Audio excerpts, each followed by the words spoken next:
Salut et bienvenue à cette vidéo où je vais vous présenter un peu les boîtes d'encastrement et quelques interrupteurs et leur association. Bon, je commence d'abord par le boîtier d'encastrement de couleur bleue qui a une profondeur de 48 cm, alors qu'ici un boîtier en rouge a une profondeur de 38, je vais dire 48 mm, 38 mm, donc différence de 1 cm. Les côtés, distance est égale à 6 cm, 6 cm. Donc 60 mm, 60 mm pour les deux. La seule différence est au niveau de la profondeur. L'autre différence aussi entre les deux, c'est que la différence, lorsqu'on associe deux boîtes, on a un écart entre eux qui est un peu plus petit sur le bleu par rapport à sur du rouge. Vous voyez un peu la différence. Il y a une différence. Et cette différence-là va jouer au niveau où, lorsqu'on va mettre les appareillages, lorsqu'on va mettre les prises ou les interrupteurs là, quand ici là, pour le cas-ci, lorsque ce sera 2, ça va quand même entrer. Ça va quand même entrer. Même avec un peu de forçage. Ça va entrer. On peut encore forcer, ça va quand même entrer. Lorsque c'est 2. Mais parce que ça sera trop poussé, de ce côté ici là, regardez, vous voyez ici, où ça se limite. Quand on va vouloir placer le troisième, ça va un peu poser problème là. Ou sauf si on va pousser seulement, je ne sais pas. Mais en tout cas, je constate quand même une difficulté à rentrer là. Alors que pour le cas de ceux-ci, c'est très facile. J'ai vu que quand on met là, ça entre facilement. Et on met, ça entre facilement. Donc il y a un écart, vous voyez. Vous voyez qu'il y a un écart grand entre sur ceci. D'ailleurs, j'ai remarqué aussi que ces marques d'appareillage ont une distance un peu plus courte par rapport à ceux-ci. Vous voyez, c'est un peu plus court par rapport à ceux-ci. Donc j'ai remarqué avec ces interrupteurs, cette marque-ci, que quel que soit le boîtier d'encastrement, que ce soit le boîtier rond, je vois qu'en champ 2, 3, 4, ça entre facilement.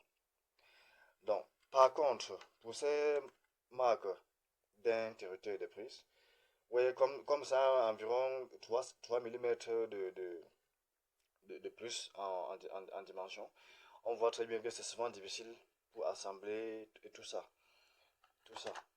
Donc ici là, je vois que ça va entrer quand même. Mais quand on va vouloir mettre le troisième, on va commencer à forcer. Ou lorsqu'on va mettre au copissage, tout ça, ça sera un peu difficile. Mais il va falloir peut-être tailler un peu avec la meule. Par contre, avec ceux-ci, ça entre également aussi facilement.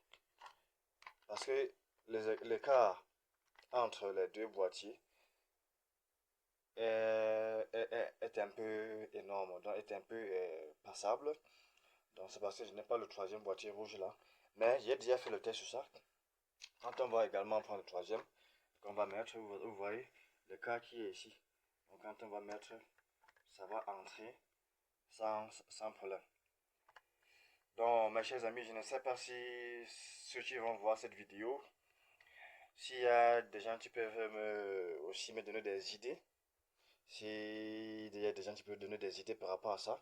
Alors, aussi quelqu'un peut aussi donner un conseil. Voilà, je suis prenant de tous commentaires que quelqu'un pourra laisser. Donc ça aussi, c'est une vidéo que moi j'ai aussi estimé que je pourrais aussi partager avec ceux que ça peut les intéresser. Parce que moi j'ai été un peu confronté à ça.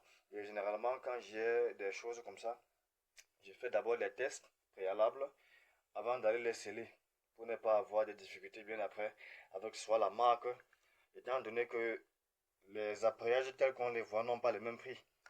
Et si vous mettez un truc qui va absolument demander un truc de ce genre, qui est un peu peut-être plus cher que celui-ci, alors vous comprenez très bien que au moment de faire les achats des appareillages, le client pourra peut-être ne pas être en mesure d'acheter ce genre. Donc il est très bien, il est question pour moi de savoir vraiment ce que je fais. Si je mets des boîtiers boîtier d'encaissement quelque part, il faudrait également que les moyens du propriétaire soient à mesure d'acheter également aussi les appareils qui vont avec. Donc, raison pour laquelle il faut que de manière plus sécuritaire, il est mieux d'acheter des boîtiers d'encaissement qui peuvent recevoir tout type d'interrupteur. Ou bien, on met un type d'un boîtier d'encaissement et on sait que ça pourra recevoir tel type d'appareillage et on connaît le prix à l'avance. Donc, mes chers amis, je vous dis bye bye. Abonnez-vous sur ma vidéo, abonnez-vous sur ma chaîne et partagez à tous ceux que vous jugez utiles aussi. Et laissez aussi tous des commentaires. Et si vous avez